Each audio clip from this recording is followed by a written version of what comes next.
He looked like nobody. That was the point. Across a candlelit table in one of Chicago's most expensive restaurants, Nathan Cross sat in a faded jacket that had seen better decades, hands calloused from years of working with tiny gears and delicate clock springs.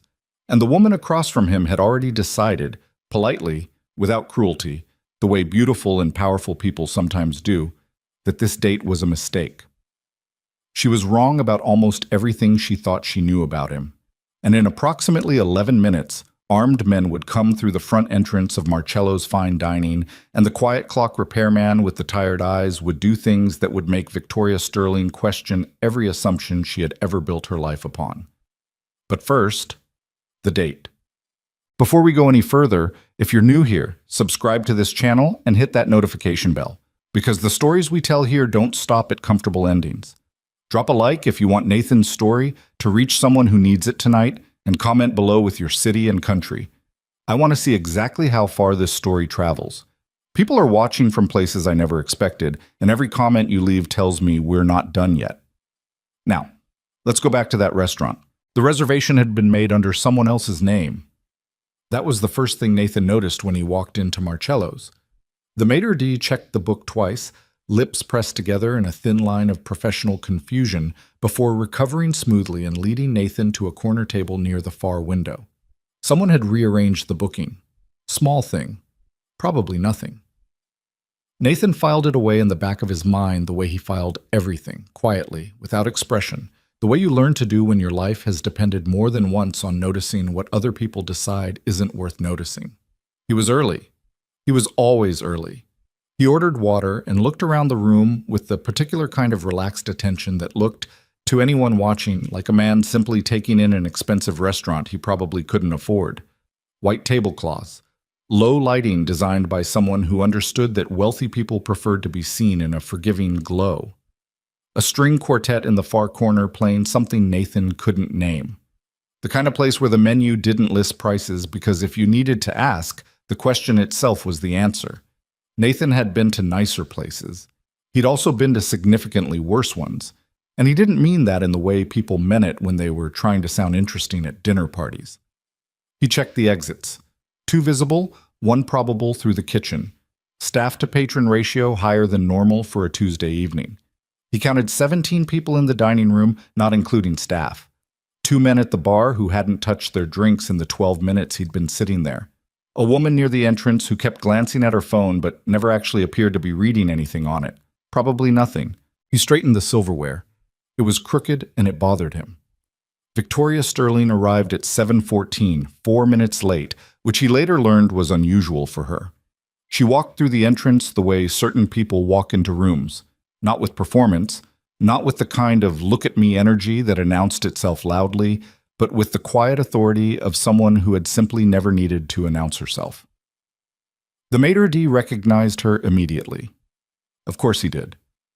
Her face had been on the cover of Chicago Business Monthly twice in the past year. Forbes had called her the most influential woman in Midwest finance before she turned 30. She'd built Sterling Capital from a single office and 3 clients into something that now managed more money than the GDP of several small countries. She was wearing a dark blue dress that probably cost more than Nathan's car. Her hair was down. She looked, he thought, genuinely tired beneath all of it, the kind of tired that expensive clothes and perfect posture can almost but never quite conceal.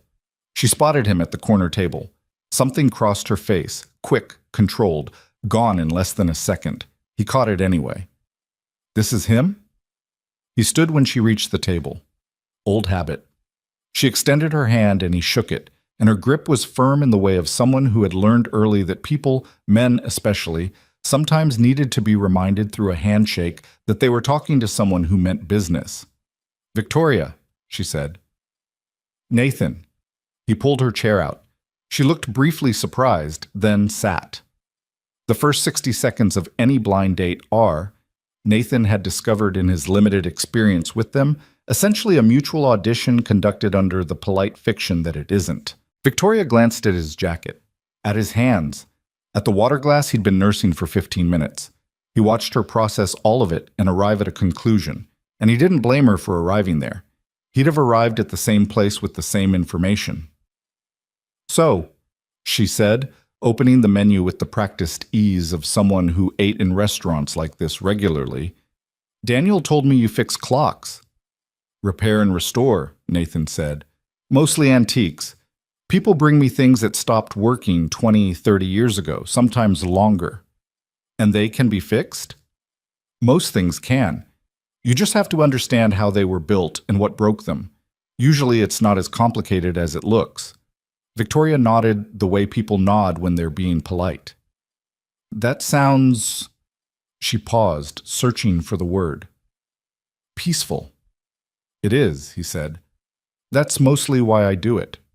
She looked up from the menu. Mostly? My daughter likes taking things apart. She's 7.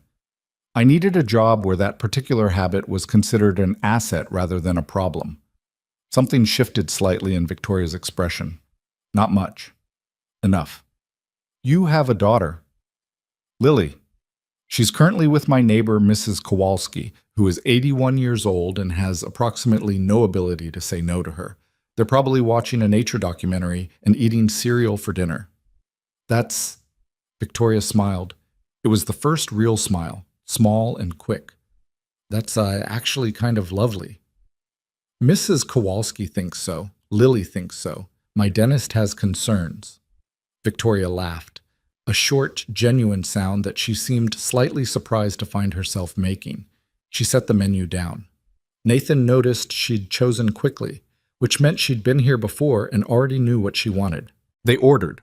The conversation moved the way first date conversations move when both parties are reasonably intelligent and reasonably guarded.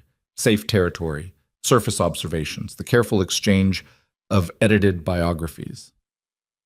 Victoria talked about the company in the measured way of someone who had learned to discuss work without letting it become the entire conversation. She asked about Lily with what seemed like genuine curiosity. Nathan answered honestly and without performance, which was the only way he knew how to answer anything. At some point, the food arrived. Nathan ate without looking at his plate. He was watching the bar. The 2 men who hadn't touched their drinks had been joined by a third.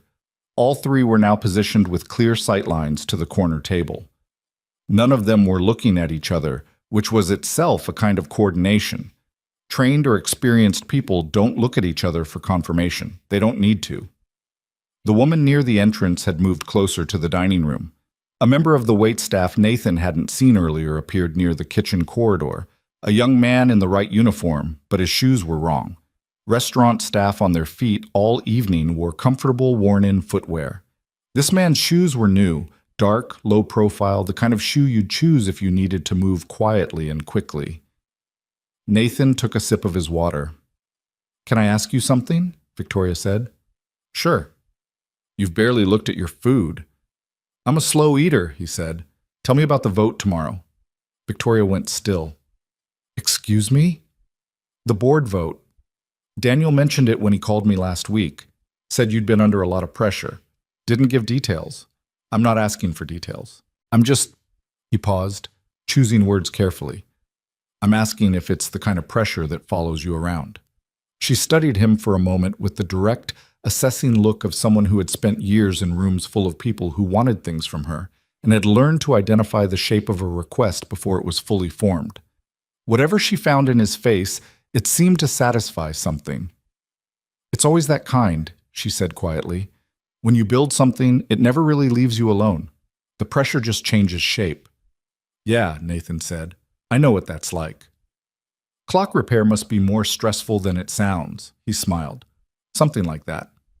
The string quartet finished a piece and started another. A couple near the center of the room laughed at something. The candles on each table threw soft, unsteady light across the white tablecloths. Nathan set his fork down with the careful deliberateness of someone placing a chess piece. "Victoria," he said, "I need you to listen to me and not react visibly to what I'm about to say. Can you do that?" She blinked. What?" "Don't look around the room. Don't look toward the bar. Keep your eyes on me and keep your expression where it is." His voice was completely level. No urgency, no performance, just a calm, flat, specific instruction. "There are at least 4 people in this restaurant who are not here to eat. They've been watching our table since before you arrived. Staff positions have changed twice in the last 20 minutes in a way that doesn't make operational sense for a restaurant this size. The reservation was altered, and someone, he said this without changing his tone at all, is about to do something about it. Victoria stared at him. "You're serious," she said. "I'm afraid so. You're a clock repairman. I'm also a few other things." He folded his napkin and set it beside his plate. "Has anyone contacted you in the last 48 hours that you didn't expect? Security changes? Staff replacements on your detail?" Her face changed. Slowly, and then all at once, the way a lock turns. "Damien, my head of security. He changed tonight's driver assignment this afternoon. I thought it was routine." "When did he tell you about this dinner?" She stopped. "Yesterday morning." Nathan nodded once, absorbed that. "Okay," he said. "Here's what we're going to do. When I tell you move exactly where I point you. You don't hesitate, you don't ask questions, you don't stop to get your coat. You trust me completely for the next few minutes, and then afterward you can decide exactly how insane you think I am." This is, she exhaled through her nose, sharp and controlled, the breath of someone who is frightened and refusing to show it fully. "This is not a normal first date." "No," Nathan agreed, "it really isn't." He watched the front entrance. The door opened. 4 men came through it hard, and the restaurant's comfortable Tuesday evening noise, cutlery, quiet conversation, string quartet, shattered into screaming in the space of a single second. 2 of the men from the bar were already moving. The woman near the entrance had produced something from her jacket. The man with the wrong shoes stepped out of the corridor near the kitchen with his hand behind his back. Nathan was already moving. He was out of his chair before the first table went over, one hand finding Victoria's arm and pulling her down and behind him in a single motion that was too fast and too precise to be anything accidental. She hit the floor behind the upturned table, and he was crouching in front of her, and the first attacker who rounded the corner toward them got Nathan's elbow across his throat with the mechanical efficiency of someone who had done it before. Not in practice, but in the kind of situations where doing it incorrectly meant not coming home. The man dropped. Nathan took what he was carrying. "Stay low," Nathan said, completely calm. The way a person is calm when calm is a decision they've made and maintained under conditions most people never encounter. "Stay directly behind me." Across the restaurant, people were running for the exits, dishes breaking, chairs overturning. The second attacker came in from the left, and Nathan moved to meet him with the table between them, used the edge of it as a fulcrum, drove the corner into the man's sternum, and followed it with something fast and controlled to the side of his knee, clean, targeted, designed to stop without destroying. The man went down hard and stayed there. One of the men near the entrance was shouting something, a name, Victoria's name, Victoria Sterling. "We just want the woman. Nobody else needs to get hurt." Nathan heard that and understood several things simultaneously, the way he used to understand tactical situations, in fragments that assembled themselves into a complete picture faster than conscious thought. This wasn't an assassination. The weapons he could see weren't positioned for killing. They were positioned for extraction, for control, for moving a specific person from point A to point B without creating a body that would require explaining. This was a kidnapping. He took Victoria's hand. "The kitchen," he said. "Nathan? Kitchen, now." And she went. Because something in the steadiness of his voice, not loud, not urgent, not the voice of someone performing confidence they didn't have, told her, in the part of the brain that processes threat before language catches up, that this man knew exactly what he was doing. They moved through the chaos toward the kitchen corridor. Nathan kept his body angled between Victoria and the room, kept his eyes cutting left and right with the particular economy of someone trained to track multiple threat vectors simultaneously. A third attacker stepped out of the kitchen doorway directly ahead, and Nathan hit him twice, shoulder, then the side of the head, with the controlled force of someone calibrating impact rather than reacting to adrenaline. The man slumped against the doorframe. Nathan stepped over him and pulled Victoria through. The kitchen was empty. Staff had scattered. The stainless steel surfaces reflected the overhead fluorescence in cold, flat sheets of light. Nathan moved through without slowing, past the prep stations and the long bank of stoves, toward the service exit at the back that he'd identified when they'd first arrived, because identifying exits was something he did the way other people checked the weather. He hit the push bar on the door. Cold Chicago night air. The narrow service alley behind Marcello's, lit by a single overhead bulb, dumpsters to the left, a chain-link gate at the far end. Victoria came through the door behind him, breathing hard but controlled, her heels loud on the wet asphalt. She stopped, looked at him. In the pale light of the alley, with the muffled sounds of chaos still filtering through the restaurant walls, Nathan Cross stood perfectly still, not shaking, not breathing hard. His jacket was torn at one shoulder. There was a small cut above his eyebrow from somewhere in the past 90 seconds. He was scanning the alley with those calm, quiet eyes that had been watching the restaurant all night and seeing things she'd completely missed. "Who are you?" Victoria said. Her voice was steady, just barely. Nathan touched the cut above his eye absently, looked at his fingertip, looked back at her. "I told you," he said. "I fix clocks." She stared at him for a long moment. The city hummed around them, distant sirens somewhere, not close enough yet. "That," she said, "is clearly not the complete answer." "No," Nathan admitted. "It's not." He looked toward the gate at the end of the alley, already reading it, already planning. "But right now we need to move. And I need you to tell me everything you know about the man who changed your security schedule this afternoon." She pulled off her heels without being asked, a pragmatic, decisive gesture that told him something useful about her, and held them in one hand. "Walk," he said. "Not run. Running draws attention." She fell into step beside him. "Damien Holt," she said, and her voice, saying that name, had a strange quality to it, the specific flatness of someone beginning to understand something they very much wish they didn't have to understand. Nathan listened, watched the street ahead, kept his body between her and the mouth of the alley. The sirens were getting closer now, but Nathan wasn't waiting for them. Whoever had organized this evening had information they shouldn't have had. They'd known the restaurant. They'd known the reservation. They'd placed people inside before Victoria ever arrived. That meant the perimeter of people she trusted included someone who wasn't trustworthy. And until Nathan knew exactly how deep that went, the last place either of them could afford to be was anywhere her security detail could find them. The gate at the end of the alley opened onto a side street. Nathan pushed through it first, checked left and right. Ordinary Chicago night, headlights, a bodega lit up yellow on the corner, a man walking a dog half a block away. "This way," Nathan said. Victoria Sterling, one of the most powerful women in Chicago, the woman who ran boardrooms and quarterly earnings calls and negotiations that moved markets, followed a clock repairman in a torn jacket into the dark without hesitation.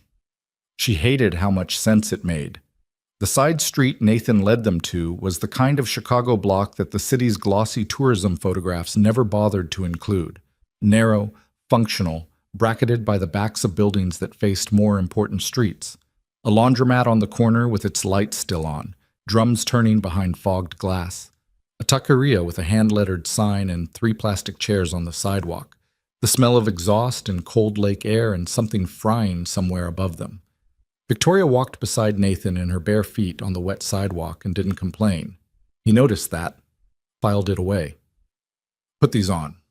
He stopped at a parked delivery van and crouched, unlacing his shoes. "I'm not taking your shoes. They're too big, but they're better than what you've got, which is nothing." He stood and held them out.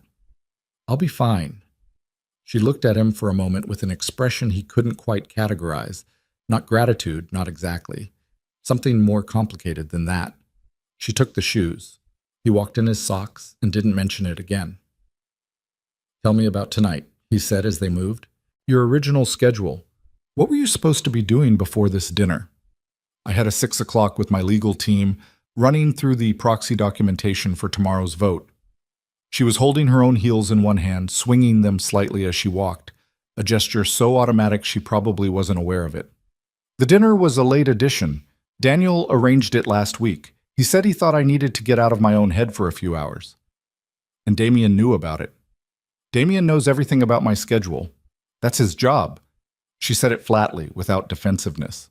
The flatness of someone who had already started doing arithmetic they didn't want to do.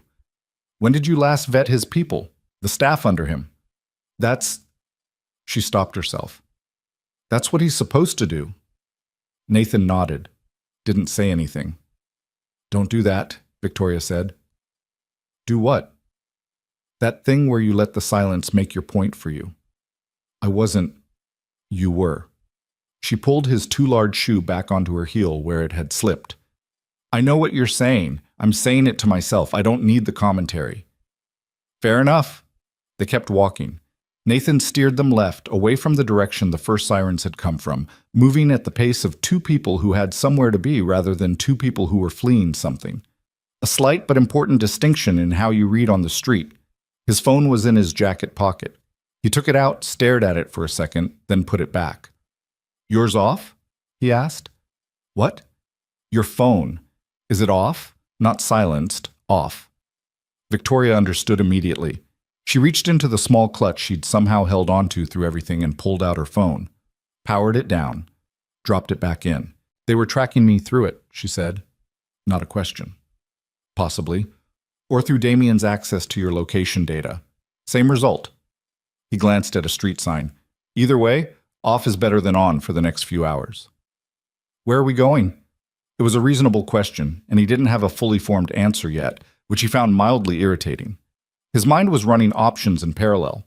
Hotel was bad, required ID, and Damien's resources could run credit card flags. Victoria's apartment was compromised by definition. His place was not on any list connected to Victoria Sterling, but taking a woman he'd had dinner with once to his apartment above a clock repair shop in Pilsen had its own category of complications. There's a place, he said. Give me a minute. You don't know. I'm deciding between options. That's not the same as knowing. No, he agreed. It's not. She was quiet for a moment, then, you're actually thinking, aren't you? You're not stalling. You're just running through it. Yeah. Okay. She said it simply. Take your minute. He thought about what she'd said earlier, the board vote, the legal team, the proxy documentation. Whatever was happening tonight was not random. You didn't deploy 6 or 7 trained people to a restaurant, coordinate timing down to the minute, place assets inside before the target arrived for something random. That kind of operation cost money and planning, and more importantly, it cost a reason. The kind of reason that was large enough and time-sensitive enough to justify the risk. The vote tomorrow.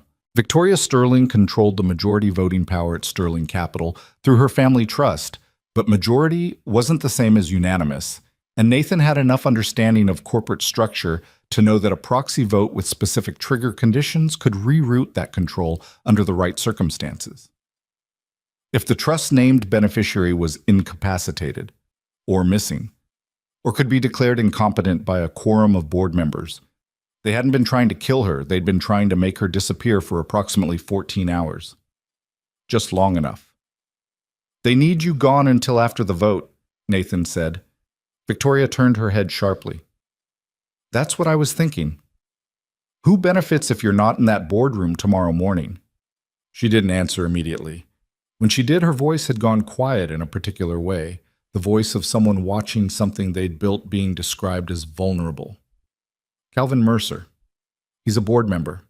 He's been pushing for a restructure for 8 months. He wants to spin off the asset management division and install his own people at the top. I've been blocking it. And with you gone? He'd have the votes. He's been working the board quietly for months. She exhaled. I thought it was just politics, boardroom maneuvering. People do it. You stay ahead of it. You didn't know how far he'd go. Nobody does that, she said, with something raw in her voice now. Nobody actually... This is not how it works. You fight in boardrooms. You file motions. You don't... She stopped, collected herself. You don't send people into a restaurant with zip ties and... She stopped again. Nathan looked at her sidelong. You okay? No. Direct and uncomplicated. I'm not okay. I'm walking barefoot through Chicago in a ruined dress with a man I met 2 hours ago because someone I trusted for 3 years apparently arranged for me to be grabbed. She looked straight ahead. I'm about as far from okay as I think I've ever been. That's a reasonable position to be in. Is it always like this for you? The question surprised him. What? Being calm in all of that. Back there, she gestured vaguely behind them. Is that something you turn on, or is it just how you are? Nathan thought about it honestly for a moment. It's something you build, he said, over a long time, under conditions that aren't particularly enjoyable. He paused, and then at some point it just becomes the default. What conditions? He didn't answer right away. The laundromat fell behind them. The taqueria. They turned a corner and the street opened slightly, a wider avenue with more traffic, more light, more cover in the ordinary noise of the city. I was in the Navy for 12 years, he said. Special operations, SEAL teams. Victoria stopped walking. He made it 2 steps before he realized and turned back. She was standing on the sidewalk looking at him with an expression he recognized from the moment in the restaurant when he told her not to react visibly. That particular combination of adjusting and recalibrating and not quite landing on stable ground yet. Her hair had come partly loose at some point in the last 40 minutes. There was a small tear in the side of her dress. She looked nothing like the woman who had walked into Marcello's, and he wasn't sure if that was better or worse. You were a Navy SEAL, she said. Retired? Yes. And you repair clocks? Also yes. Those are... She pressed her lips together. Those are not 2 things people put on the same resume. I'm not looking for work. Nathan, her voice dropped slightly. Why? Why clocks? Why? She gestured at his general existence. Why any of this, if you had that? He started walking again, slowly enough that she fell into step. Because Lily needed someone to come home to, he said. Her mother died when Lily was 2. Car accident, nothing dramatic, nothing that makes a good story, just a Tuesday morning, and then she was gone. He said it the way he'd learned to say it over 5 years of being asked, directly, without the softening flourishes that people sometimes added to tragedy to make it easier to hear. It wasn't easier to hear. That was the truth of it. After that, I had a choice. Stay in and have my daughter raised by a series of babysitters and relatives who all loved her, but none of whom were her father. Or get out. So you got out. So I got out. He glanced at her. The clocks were my father's thing, originally. He had a repair shop in Milwaukee. I spent summers there as a kid. Turned out I had a head for it. A small pause. Also, it's quiet. After 12 years of the opposite of quiet, that mattered. Victoria was quiet for a moment. When she spoke, her voice had shifted into something different, less guarded or guarded in a different direction. I misjudged you when you walked in tonight. I know, it's fine. It's not, actually. Victoria, but I looked at the jacket and the hands and I thought... She stopped. I thought, this is a kind man who has nothing to offer me, and this evening is going to be very polite and very short. A beat. I was doing the thing I hate when people do it to me. Everyone does that thing, Nathan said. Nobody's above it. That doesn't make it okay. No, he agreed, but it makes it human. They walked another block in a silence that was, for the first time since the restaurant, not entirely tense. Something had shifted in the chemistry of it. Not resolved. Nothing was resolved. They were still 2 people with no safe place to go and at least one well-funded enemy behind them. But different. Nathan had been turning the question of destination over in his mind and had arrived at the only answer that made sense. My shop, he said. Pilsen. It's not connected to you in any way. Damien doesn't know you're with me. As far as his operation is concerned, the extraction failed and you ran. They'll be looking at hotels, at your friends' addresses, at anyone in your security contacts.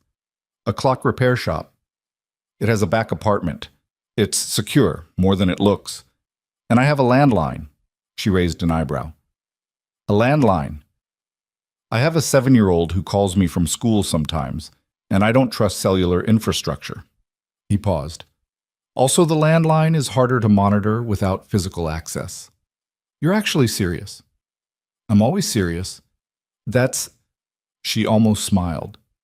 That's either very reassuring or very concerning, and I can't decide which. They found a cab 3 blocks over. Old Chicago habit, hailing a physical cab with cash, which Nathan had in his wallet, which he always had because there were people in his line of former work who had rules about electronic payment, and those rules had a way of calcifying into permanent habits. He gave the driver a cross street 2 blocks from the shop rather than the address itself. Old reflex. The cab smelled like pine air freshener and old vinyl. Victoria sat beside him in the back, his shoes still on her feet, her arms wrapped around herself against the cold that had come through the restaurant incident, and the alley, and the 20 minutes of sidewalk. She was holding together well, significantly better than most people would have. Nathan noticed that too, the way he noticed everything, and filed it in a different category than the tactical information, a category he didn't have a clean label for. He found an old jacket in the cab's back seat pocket, left by a previous passenger, charcoal gray, too large. He handed it to her without comment. She took it without comment. Put it on. The cab crossed the river and moved south through night traffic. "Rachel," Victoria said suddenly.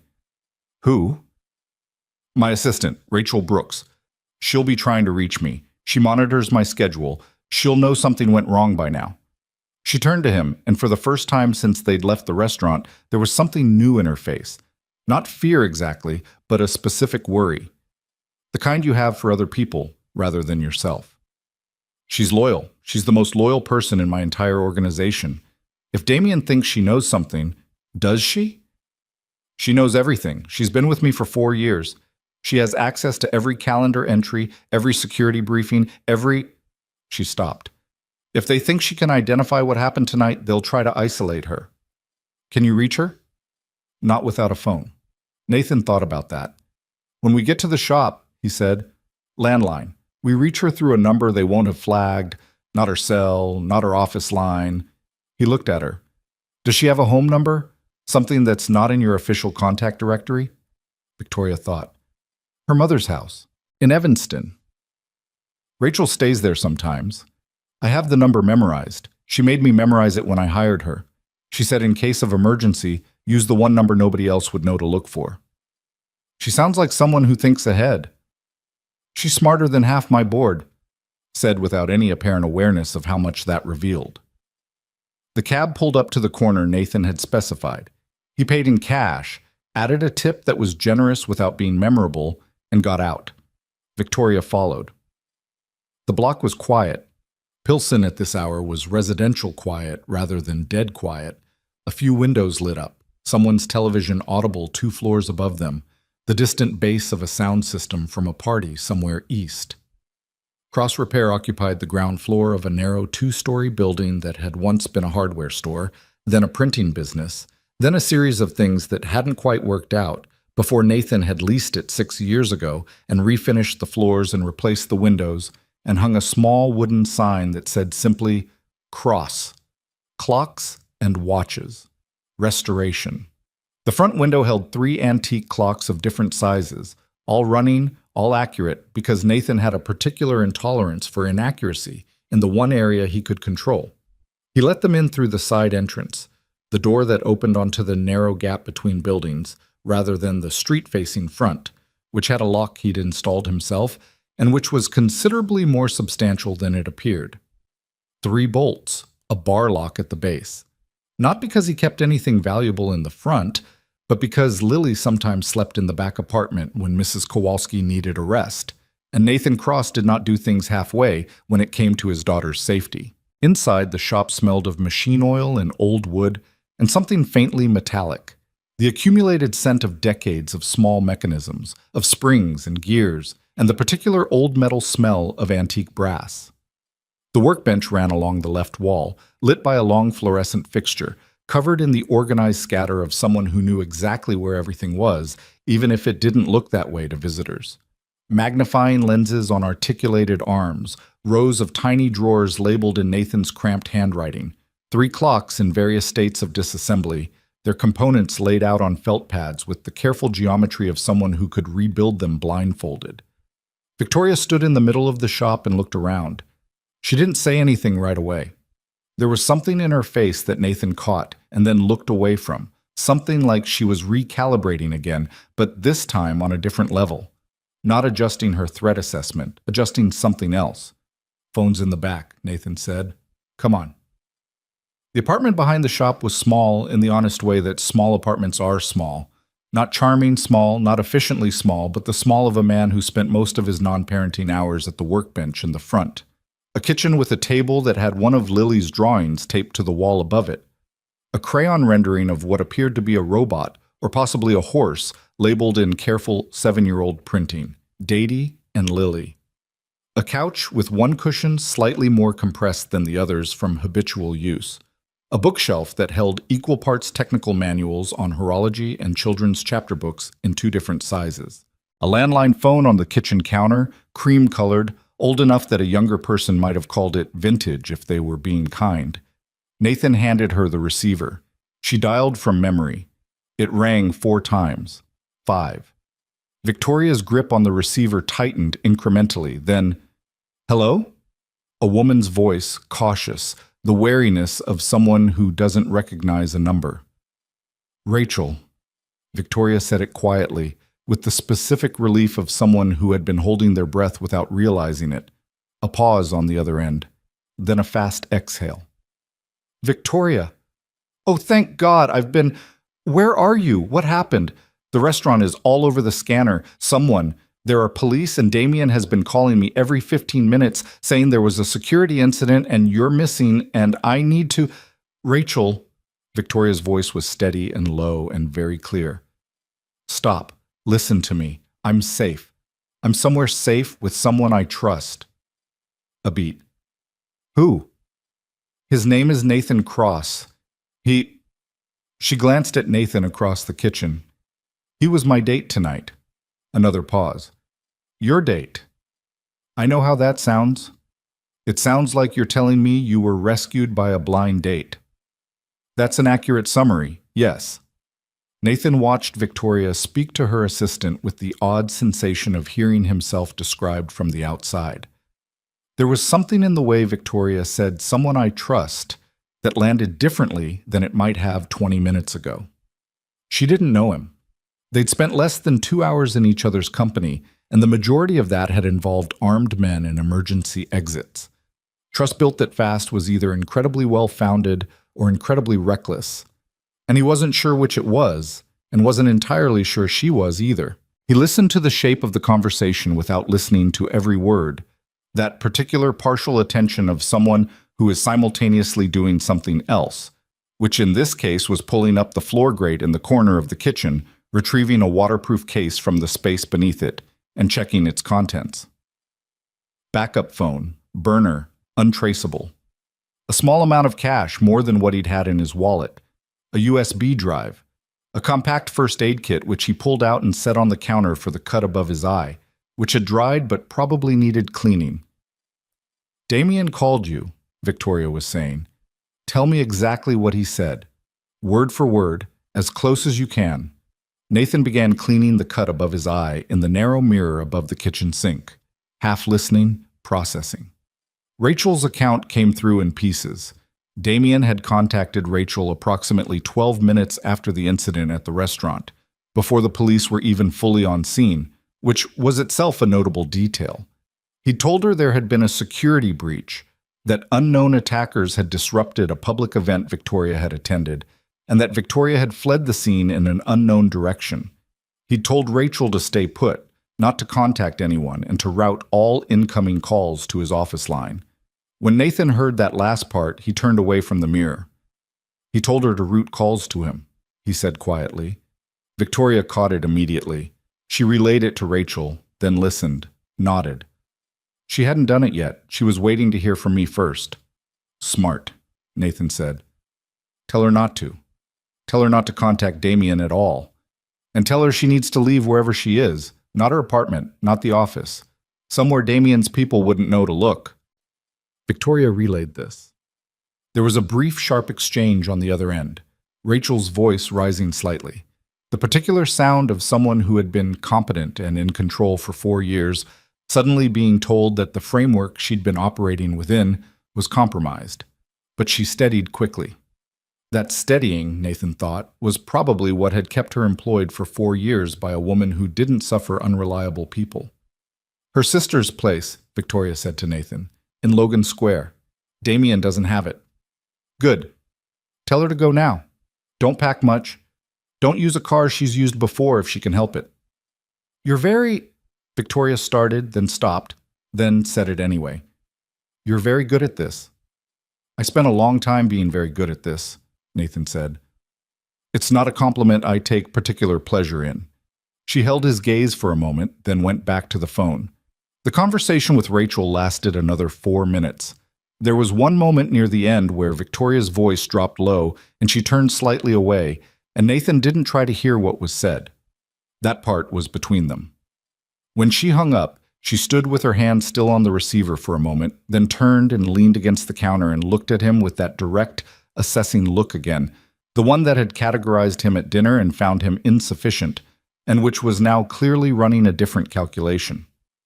Rachel said something, Victoria said slowly.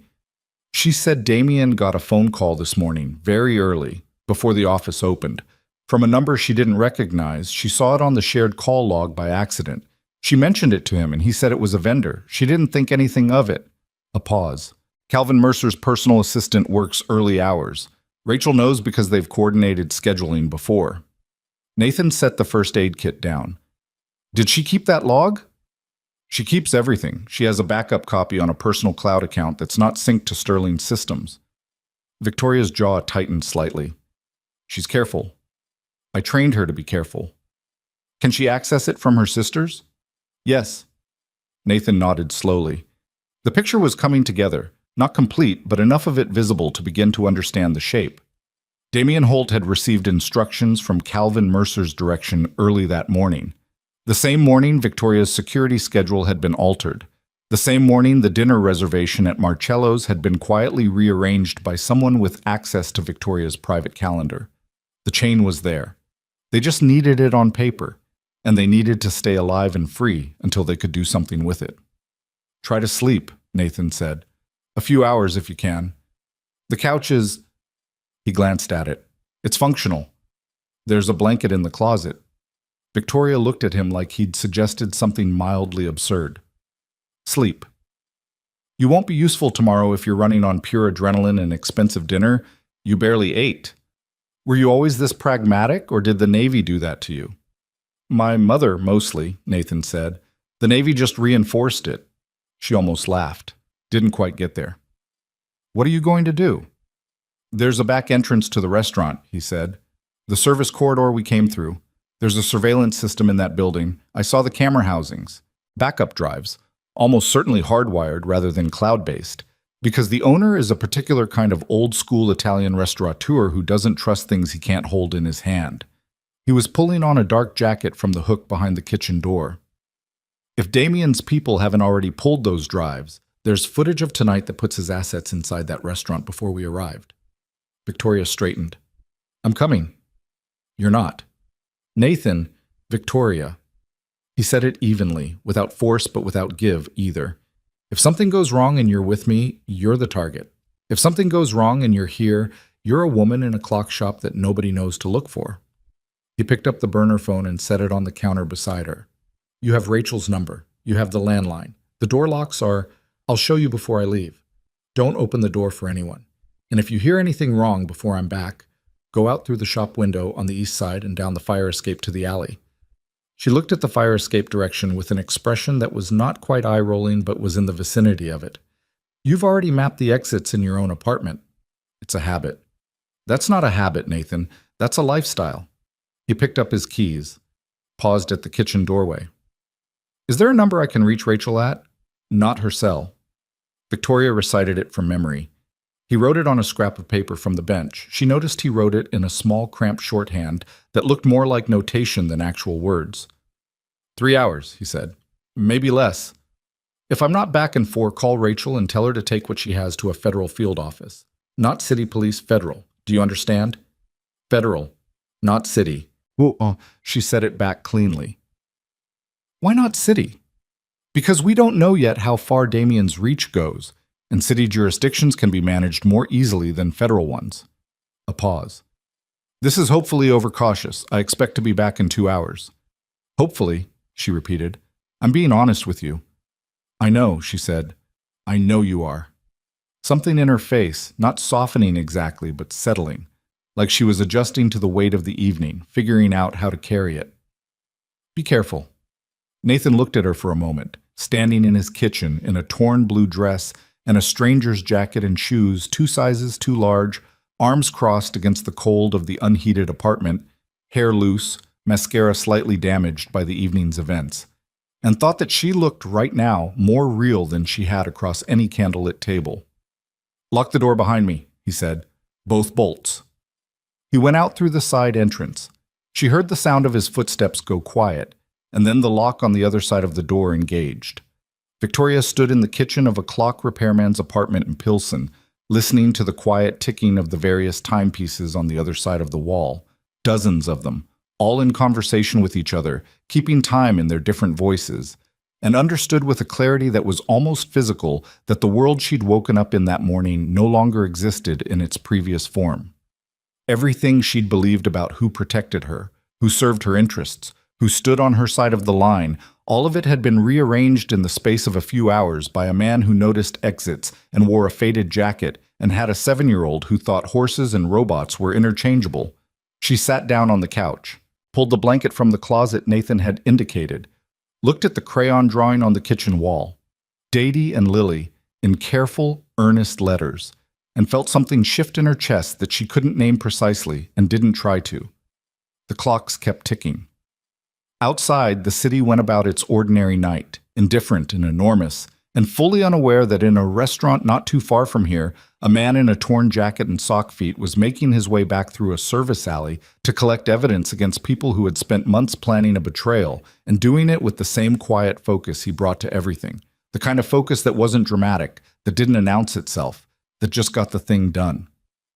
Victoria didn't sleep, but she tried. He was back in 140 minutes. Victoria heard the side door before she heard his footsteps, the specific sequence of the locks disengaging, 3 bolts in the order she'd watched him demonstrate before he left, and then his voice through the door before he opened it. "It's me." 2 words, low and flat. She was already off the couch. He came in carrying a small black hard drive and a look on his face that she was beginning to learn meant he'd found something he hadn't entirely expected. "You got it," she said. "Restaurant owner keeps his backup drives in a locked box in the office above the kitchen. Old school Italian restaurateur, just like I thought." He set the drive on the kitchen table. His jacket was damp from the night air, and there was a fresh scab on his right knuckle that hadn't been there before. He noticed her looking at it. There was one of Damien's people still in the alley. He was more enthusiastic than skilled. "I'm fine."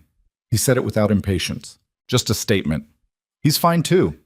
He'll have a headache and a strong incentive to reconsider his career choices. Victoria looked at the drive. "Is it all there?" Interior cameras, 3 angles, timestamp from 6:47 through 8:22. It covers the full room. Every asset Damien placed inside Marcello's tonight will be on that footage. He pulled the chair from the kitchen table and sat down, and she noticed for the first time that he was moving slightly carefully, not limping, but with the controlled economy of someone managing something they weren't going to mention. "How's your ankle?" She blinked. "What?" "When we went through the service door, you came down hard on your left foot. I heard it." He was looking at her with the same directness he applied to everything. "You've been favoring it since the alley." Victoria opened her mouth to say she was fine, then closed it again because she'd been about to say exactly what he'd said when she'd asked about his hand. "It's not bad," she said instead, which was more accurate. "Twisted, not broken." "There's an ice pack in the freezer. Use it." She got the ice pack, sat at the table across from him. The clock voices from the shop came through the wall in their layered, overlapping rhythms, and she had gotten used to them sometime during the 2.5 hours she'd spent not sleeping on his couch, so that now they were less like noise and more like a particular quality of silence. Nathan was looking at something on the workbench through the doorway, not a clock. A manila folder worn at the corners, the kind of folder that had been opened and closed many times over a period of months. "Nathan," she said, "what is that?" He was quiet for a moment. Then he got up and brought it to the table. "I need to tell you something," he said, "and I need you to hear it without deciding immediately how you feel about it." She put both hands flat on the table. "All right." He opened the folder. Inside was a collection of printed documents, handwritten notes, and photographs that Victoria recognized with the slow-building disorientation of someone encountering pieces of their own life in a context they hadn't authorized. Her building's parking structure, a street-level photograph of Sterling Capital's lobby entrance, a printout of what appeared to be a shell company registration from 18 months ago, names in Nathan's cramped shorthand connected by lines, numbers that meant something she couldn't immediately parse. She looked up at him. "How long have you had this?" 5 months. He said it directly, without apology. "Give or take." 5 months. She heard her own voice land on the words with a flatness she hadn't intended. "You've been investigating my company for 5 months." "Not your company. Something adjacent to your company." He sat down and turned the folder so it faced her, the way you turn something towards someone when you want them to look at it rather than at you. 3 months after I moved the shop here, one of my neighbors, a retired accountant named George Pulaski, 73, been on this block his whole life, came to me with something, a problem. He'd lost a significant portion of his savings through a financial advisory service that turned out to be a feeder fund. Victoria went still. Pulaski's account had been managed by a mid-tier advisory firm called Meridian Wealth Partners, Nathan continued. When the fund restructured and the money disappeared into reclassified assets, he got a letter explaining it in language that was technically accurate and deliberately incomprehensible. He brought it to me because he didn't know who else to bring it to, and because I used to help him with his clock. A pause. I looked into it as a favor. Didn't expect to find much. And you found... She was already looking at the papers, her mind running ahead of his words. Meridian Wealth Partners is managed through a holding structure that traces back to a limited partnership registered in Delaware 18 months ago. That partnership lists 2 controlling members. He turned to the relevant page. One is a numbered company with no public-facing identity. The other, he tapped the name written there in his shorthand, is Calvin Mercer. The kitchen was very quiet for a moment. Victoria sat with that.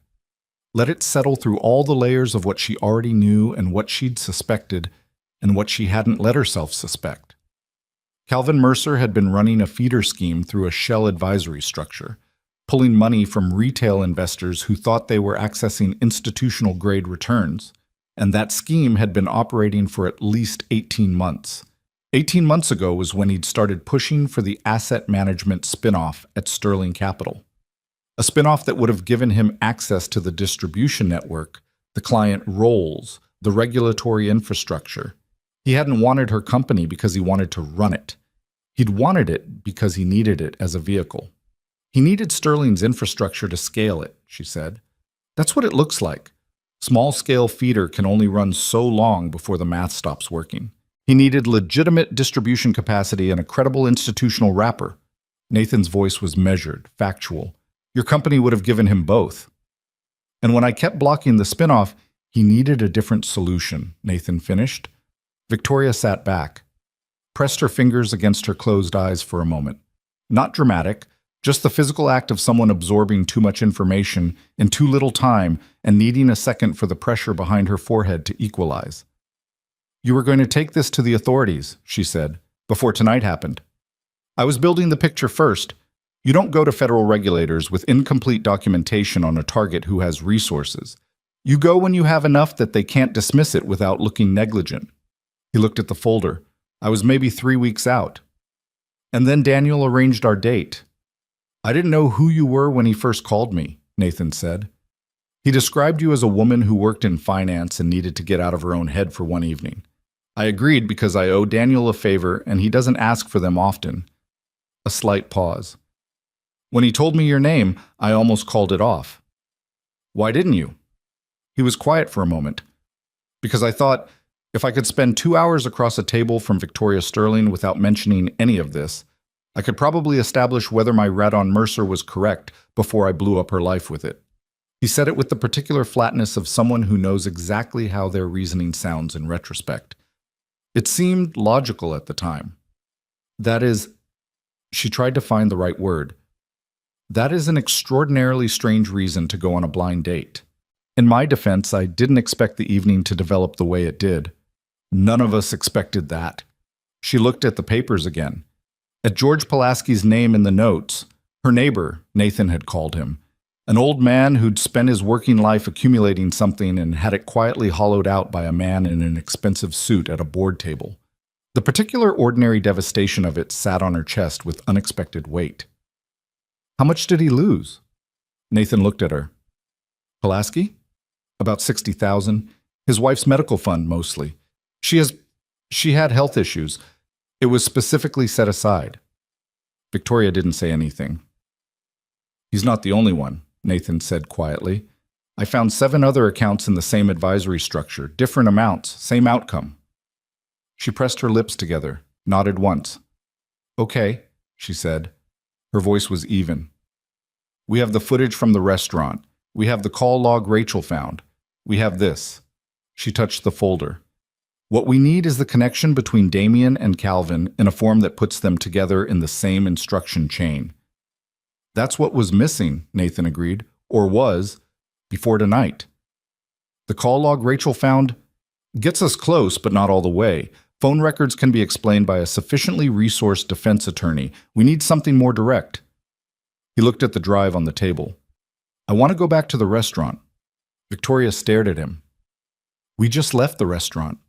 I know, but I missed something when I was there for the drive. The private dining room on the east side. It's where Marcello's hosts closed business dinners. I've walked past it enough times to know they have a secondary audio system for speeches and presentations. He was already working through it. She could see him doing it, the same efficient running of options she'd watched him do outside the alley. Old systems like that store locally, and if Damien met with anyone at Marcello's in the last 6 weeks, which he would have because a man like Damien uses restaurants he controls, not ones he doesn't, there's a chance the audio logs are still on that system. That's a large assumption. It is. About 60% probability. You assign probability estimates to assumptions. It's useful. She looked at him for a long moment, then she stood up. I'm coming this time. He started to say something. Nathan. She said it in a particular way, not loud, not hard, but with the same quality his voice had when he issued an instruction and expected it to hold. I am the CEO of a billion-dollar company. I have sat across tables from people who were actively trying to destroy me and smiled while I did it. I have navigated negotiations that your entire military career would categorize as asymmetric warfare. I am not a liability on this. A beat. I am also the person most likely to recognize whether what we find is significant, because I know this company's history better than anyone alive. The silence stretched for exactly long enough. Stay behind me, he said. Do exactly what I say when I say it. Within reason. No, not within reason. Exactly. She met his eyes. Fine. Exactly. He almost said something else. Didn't. Change out of the dress? There's a sweatshirt and a pair of track pants in the closet. They're Lily's clothes bag, the ones I keep here for school pickups. They'll be large on you. The track pants were, in fact, 3 sizes too large and required the drawstring cinched to an almost architectural degree. Nathan looked at her when she came out of the bathroom and had the good judgment not to comment. They went out together through the side entrance into the thin hours of early morning, Chicago exhaling around them the particular pre-dawn breath of a city that never fully sleeps but does, at this hour, reduce itself to a quieter register. Empty streets, streetlights doing their patient yellow work, the lake wind cutting through everything. Victoria had not been outside at 3 in the morning, and she couldn't remember how long. Her entire adult life had been scheduled and structured and protected to a degree she was only now, walking through the specific dark of a Pilsen side street beside a man who checked alley mouths without appearing to. Beginning to understand had isolated her from something real and ordinary about how the world moved. She didn't say any of that out loud. They covered the distance to the restaurant in 19 minutes, moving at Nathan's pace, which was the pace of people who belonged where they were going. The police tape was still up at the front entrance, but the cruisers were gone. A single incident report filed, scene released, the kind of abbreviated official response that happens when armed men flee the scene, and the restaurant owner is more interested in liability than investigation. Nathan took them around to the loading dock on the building's north side. A metal staircase, outdoor, attached to the brick face like an afterthought. He went up it without sound, moving near the wall where the structure was most solid, and she followed, keeping her footfalls where his had been. The service entrance on the second floor was not locked, which Nathan had apparently anticipated because he didn't pause at it. Inside was a corridor that ran the length of the building's upper floor, staff lockers on one side, a break room, the back end of the owner's office where Nathan had retrieved the drive earlier. The private dining room was at the far end. Nathan put his hand on the door and looked at her. She nodded. He opened it. The room was dark and smelled of extinguished candles and the particular close atmosphere of a space that had been recently occupied. A long table set for 8, the settings undisturbed. This room hadn't been used tonight, which meant the chaos in the restaurant below hadn't reached it. At the far end of the room, mounted discreetly in the corner above a small credenza, was the audio interface panel Nathan had described. Small, black, the kind of commercial-grade system that a high-end restaurant would install for presentations and speeches, and that the owner's nephew who set it up 10 years ago would have configured with the factory defaults. Because that was the kind of thing that happened with technology installed by people who weren't entirely sure how it worked. Nathan crossed to it, opened the panel cover, found what he was looking for in under 40 seconds, a compact flash storage card slotted into a reader port, recording over itself on a rolling 30-day cycle. He removed it carefully. 60%, Victoria said quietly. 63, he said, which wasn't a joke. He pocketed the card. They were back through the service door in under 2 minutes. On the staircase going down, Nathan stopped suddenly, one hand out, not touching her but placing itself in her path in the gesture she already understood meant stop and don't speak. She stopped. He was looking at something in the alley below. She followed his sight line. 2 men standing near the loading dock, not moving, not speaking. The particular stillness of people who were waiting for something rather than doing something. Nathan looked at the staircase, at the alley, at the gap between the building and the adjacent parking structure. He pointed to the parking structure gap, then held up 3 fingers, then pointed at her, then pointed at the gap. 3 seconds. Go. She looked at the gap. It was narrow, maybe 2.5 feet. 1 story down from the staircase landing to the sloped roof of a dumpster shelter, then to the ground. She looked back at Nathan. He held up 3 fingers again. She went. She wasn't graceful about it. She caught her hip on the railing edge going over and landed on the dumpster shelter with a noise that was louder than she'd have liked and half slid, half dropped to the alley floor on the far side of it. Her ankle protested the landing with a sharp opinion that she absorbed and set aside. She pressed herself against the parking structure wall and waited. From the other side of the dumpster shelter, she heard movement, fast and controlled, and then the brief compressed sound of something physical and then quiet. Nathan's footsteps landed beside her 11 seconds later.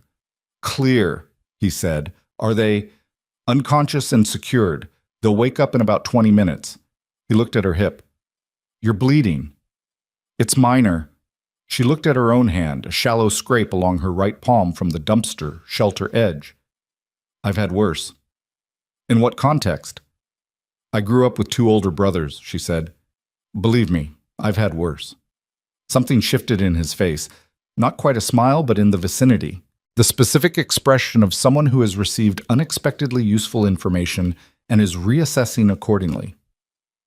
They moved away from the restaurant at a steady walk, back into the surrounding streets, and Nathan called Rachel from the burner phone when they were 3 blocks clear. Rachel picked up on the first ring, which meant she hadn't been sleeping either. Tell me what you have, Nathan said without preamble. A pause on Rachel's end, then, the call log I pulled. I cross-referenced it.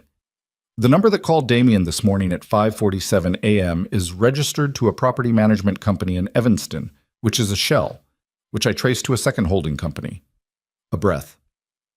The second company shares a registered agent with Mercer Strategic Holdings. Nathan was quiet for 2 seconds. You're sure?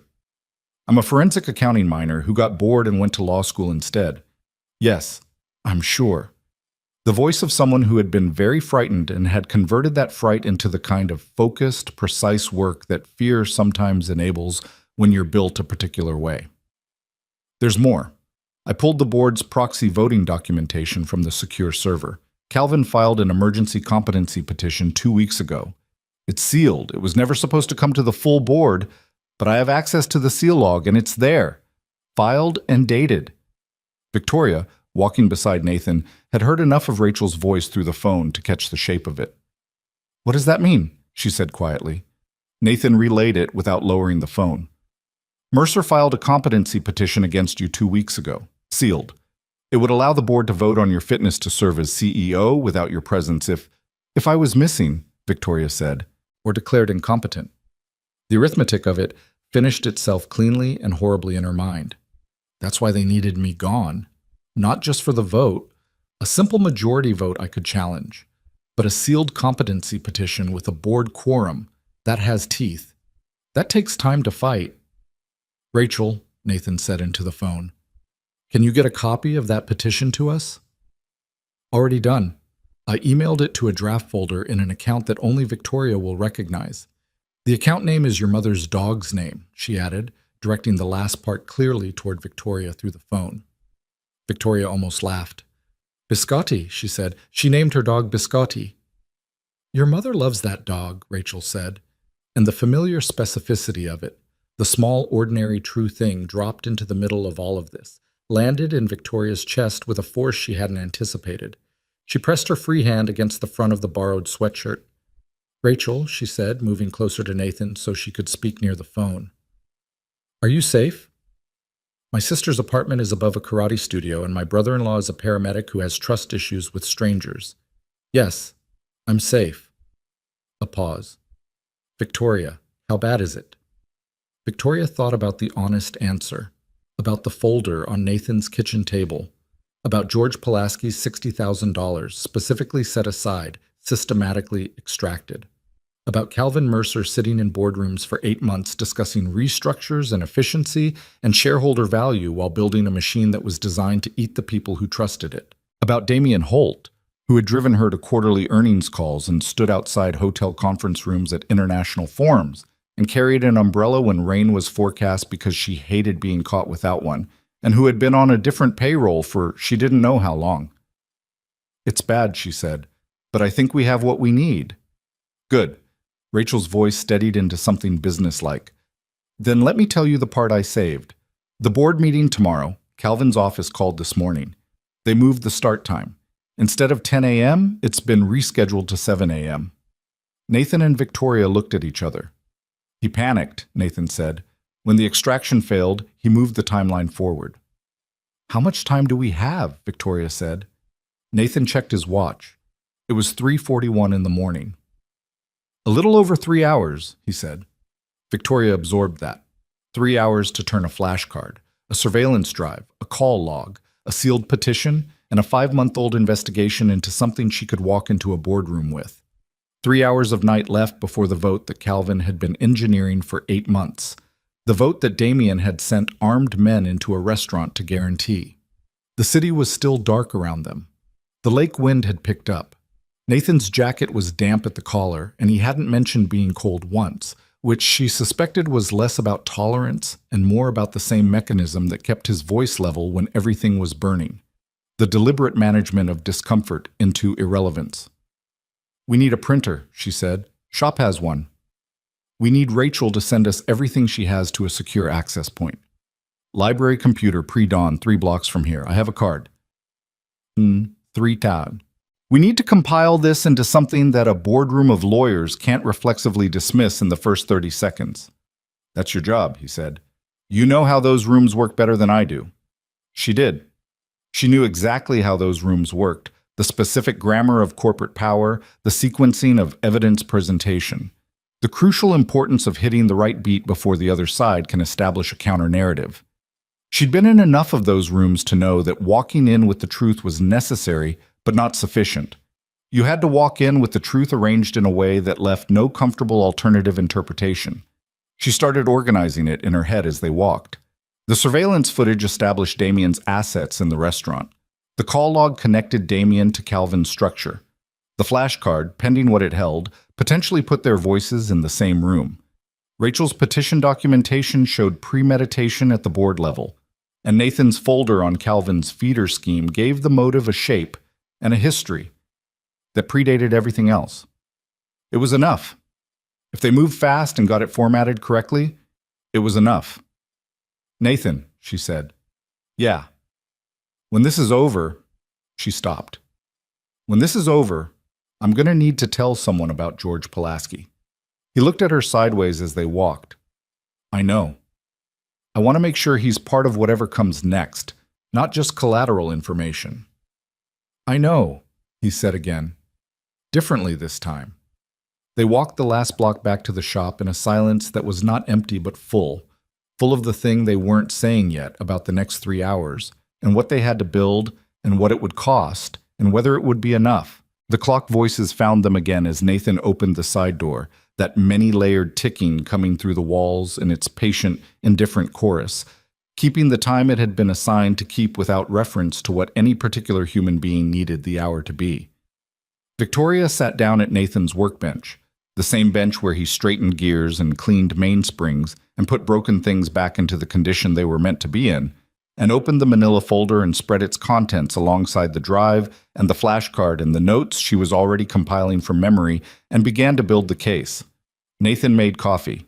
It was bad coffee, the kind that comes from a machine that has never been descaled and probably never will be. And he handed her a mug without asking how she took it, and she drank it without remarking on the quality. And that small, ordinary exchange, two people in the before-dawn hours of a very long night drinking bad coffee over something that mattered, was in its own way the most normal thing that had happened since 7:14 the previous evening. Outside, somewhere above the city's ambient noise, the first birds had started up, tentative and dispersed, the earliest of them, the ones that didn't wait for light. 3 hours. They worked. The flashcard held 31 days of audio.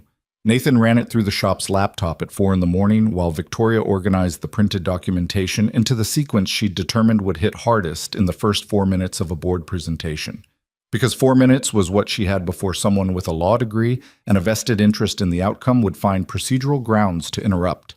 She knew that room. She knew the specific choreography of how power protects itself when it feels threatened, and she was building something that moved faster than that reflex.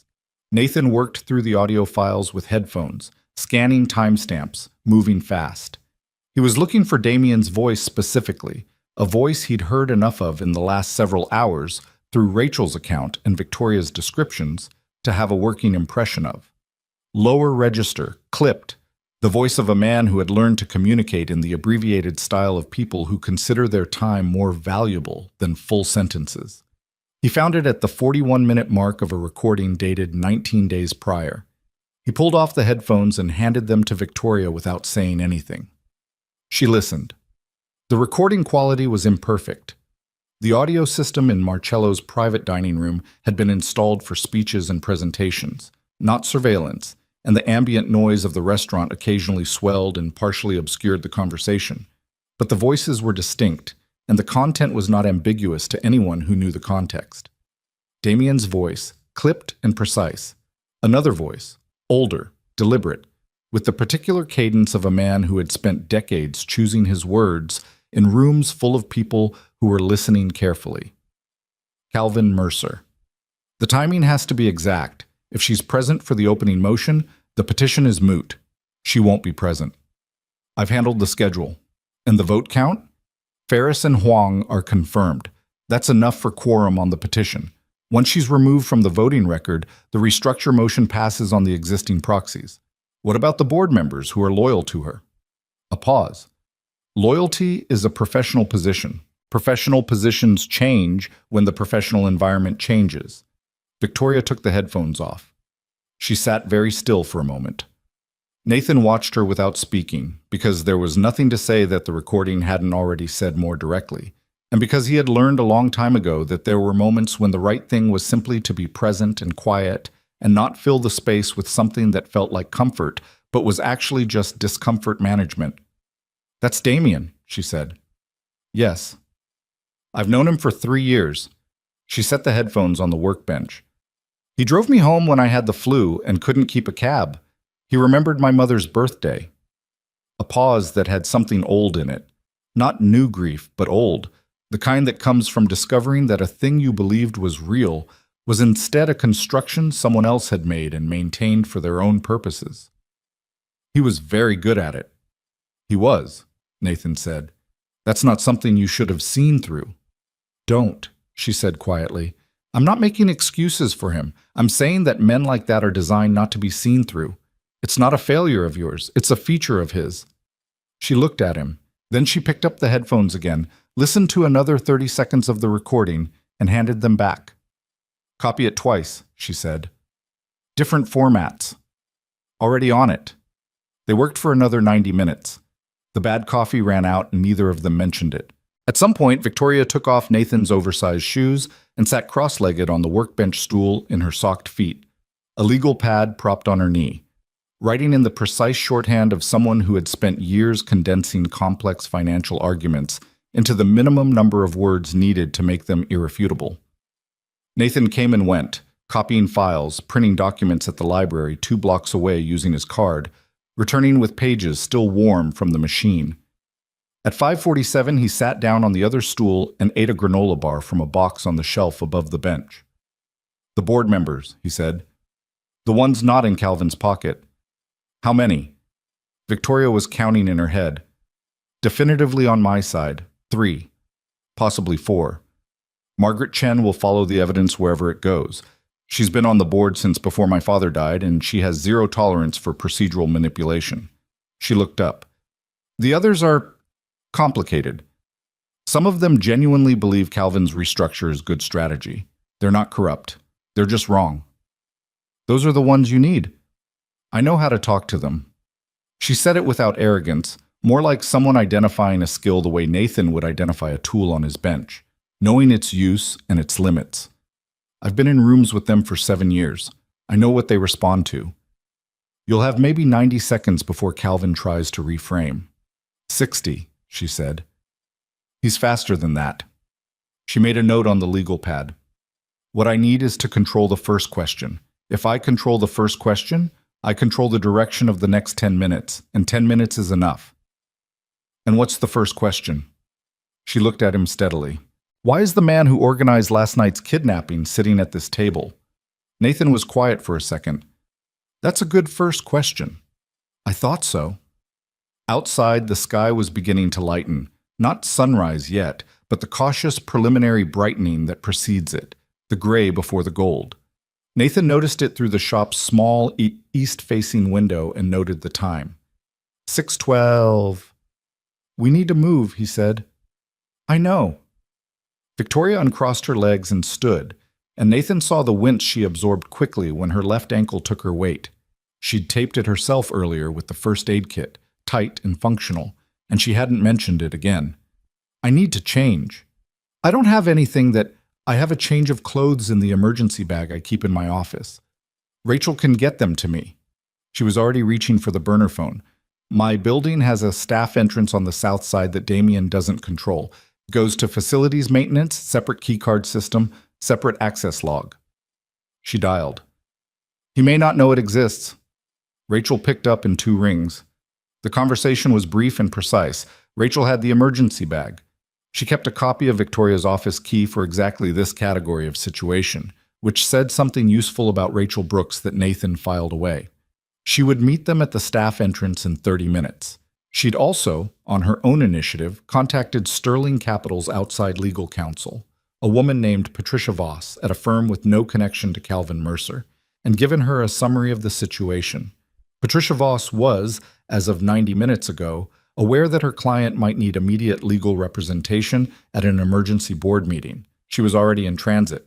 Nathan listened to Victoria relay all of this and thought about the machine a woman like that had built around herself. Not perfect, not impenetrable, clearly not impenetrable, but built with the kind of deliberate redundancy that came from understanding that individual people failed and systems needed backup systems.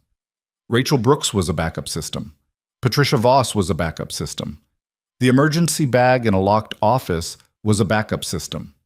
Nathan Cross had also, in his former life, been a backup system. He understood the architecture of it.